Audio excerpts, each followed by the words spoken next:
Hi, Hi, how are you? I'm good. How are you? I'm good. It's so funny to see your face having listened to your voice. I You have know. like you have like that perfect audiobook voice, and yet it just like comes right out. And anyway, amazing. I always tell a story that like when I'm at parties or whatever, and I feel like I sound like my normal self until someone asks me, oh, I heard you narrate audiobooks for a living, and I'm like, oh, really? Yes, I do. Like my voice completely changes when people start making me think about my work as a narrator. So. How did you fall into that? Or I shouldn't say fall, maybe that was your plan all along, but how did No, you end up no. doing that? I very much fell into it. I went to graduate school for acting and moved back to New York and started acting and was doing a lot of theater and little TV stuff. I got my Law and Order in there and that Nice. kind of thing. And I did an off-Broadway show at the Signature Theater, an August Wilson play, and there were a couple guys in it who were with the same voiceover agent with Innovative Artists. And so when they came to see the show, I met them afterwards and just actually kind of struck up a friendship or had a really fun night at the bar with one of the agents. I didn't have a VO demo. I didn't have a commercial agent. It was not something I was thinking about at all. And her name is Sherry Hoffman. She's the world's greatest agent. I love her. I've been with her now for almost 15 years. And, she was like, oh, yeah, come on in. Let's have a meeting, whatever. And the first audition they sent me out on, I booked, which was for a commercial. And so I did a lot of commercial voiceover for a few years, promos, and I always tell people like when Halle Berry was doing the Revlon commercials, it was like Halle's face and it was me talking, like that kind of thing, Ooh. like that for a while. And then a couple years into that, I got my first audiobook audition. I had never listened to an audiobook since I was a little kid. I didn't really know that it was a job you could have. And so I've always loved books. I always got in trouble for staying up too late with a flashlight under the covers. So I was like, sure, if I can read books for money, that sounds great. And that's how it started. Wow. I Yeah. mean, now I'm like, why am I doing this? I should like try like everybody should be an audiobook narrator. How I fun know. would that be? It's like the world's coolest job. Yeah, for So do sure. you get to pick your projects? Like how did you end up on Nora Roberts' book?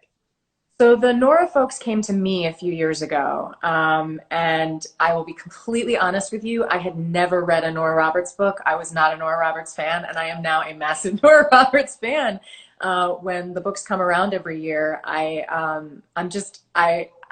think she's a brilliant, brilliant writer. Here's the thing about Nora's books. Every one of them is set somewhere. So, usually the ones I do are somewhere in the United States.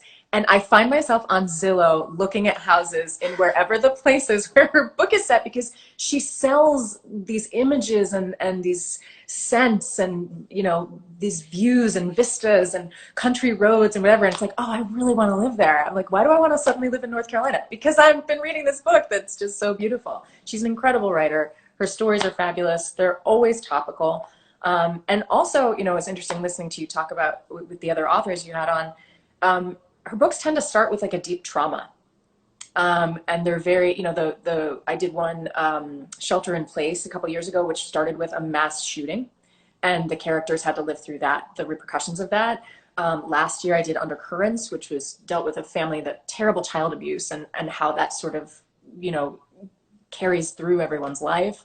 And so I think she's very honest and respectful of her readers, and I dig it, and I think it's especially at a time now when we're all very traumatized by a lot of things that are happening, whether it's the pandemic or these horrible racial incidents that are happening all over our country. We have all these wounds, and I think that escaping into a romance novel or any kind of book of your choosing is a very powerful and healing thing. So I'm just psyched to be a part of it. That's well said. So you said you didn't used to be a Nora Roberts fan. What did you used to like to read, and what are some of your go-to, books and authors still like on your nightstand? What's your jam? I have really diverse tastes, and then they've only become more diverse since I become a narrator because I do anywhere from like 40 to 50 titles a year, Wow. which means that I'm reading them twice. So because I read them once by myself and then I read them out loud into a microphone in the booth. So So that's it's a good thing you like to read. yeah, yeah. And I also somehow managed to get like between 12 and 20 books in just like for pleasure. I mean, I read all the time. But you know, as a kid, I sort of loved everything from like Stephen King to the Lord of the Rings. I liked horror, I liked fantasy. And then as I got older, I've really just become very passionate about female authors and, you know, everyone from Zadie Smith to Cheryl Strayed. I think that there's a powerful way in which women can connect to each other's stories that have not necessarily been told out loud throughout history. And that by writing them down, by telling our stories, reading our stories, and sharing our stories, we become like we can do the work to fill in the blanks and to connect to each other and our stories in ways that the world has not always allowed us to do. So You need to like take this on the road. This is like a great reading advocacy or something. I like just love watching you talk about it. This is fantastic. I've actually gotten to do a lot of library advocacy in my work as a narrator, Penguin Random House and other Macmillan and a lot of different publishers bring me to events, whether it's BookCon or the American Library Association. And so I get to work with librarians and teachers, and it's been really, really cool as a person who's just genuinely passionate about a thing to then have a job that requires me to be able to, you know, jam on about it with other people. So it's pretty cool. Wow, that's great. Well, how great. It sounds like you found your true calling. It's great. Like, do you ever miss the acting side of things, or do you do any of it, or I, no?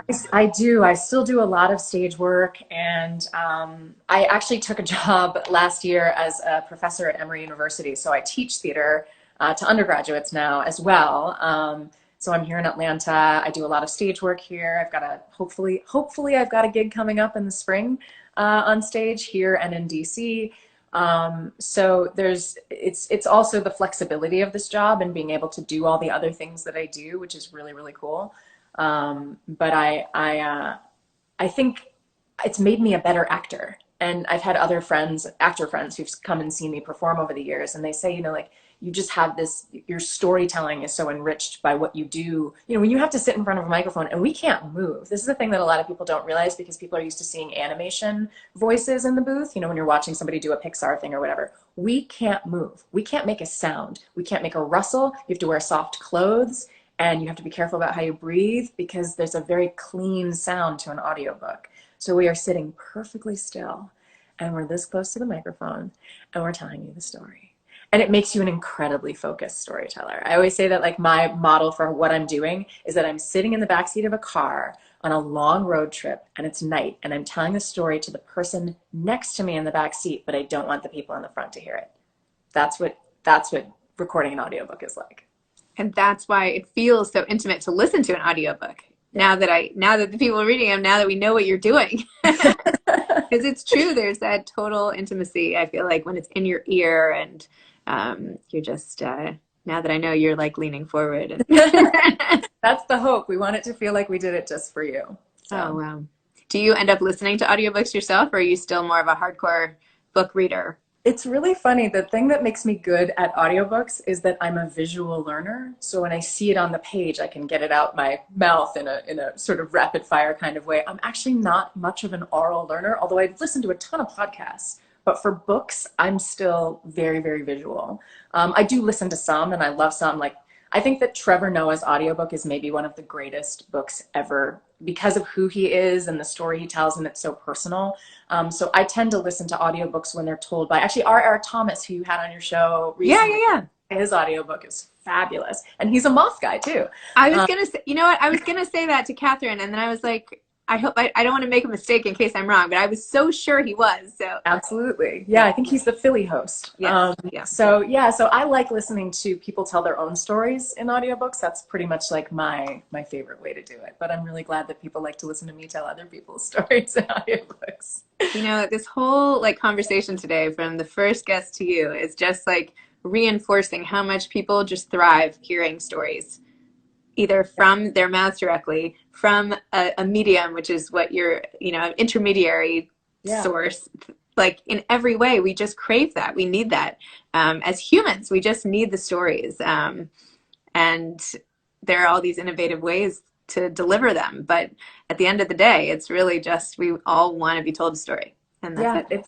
it's absolutely essential. I mean, right, this is the word we all use now for everything: essential this, essential that. And it's like absolutely elemental and essential to humanity to be able to share our stories. So Yeah. it's pretty cool. Wow. It's like we might as well skip the rest. Like I'm not even gonna go to like I'm not gonna even make small talk anymore. I'm just gonna be like, here's my story. Here, you want to hear this? Here's my greatest failure. Yeah, really. It's very powerful stuff. I know, like, get over our fear of sounding dumb. Like, what would we be doing if we didn't care about how it came off? We'd just be Yeah. telling our deepest secrets all the time. Well, to be honest, I feel like there's just so much artifice. There's so much that gets in the way of people sharing.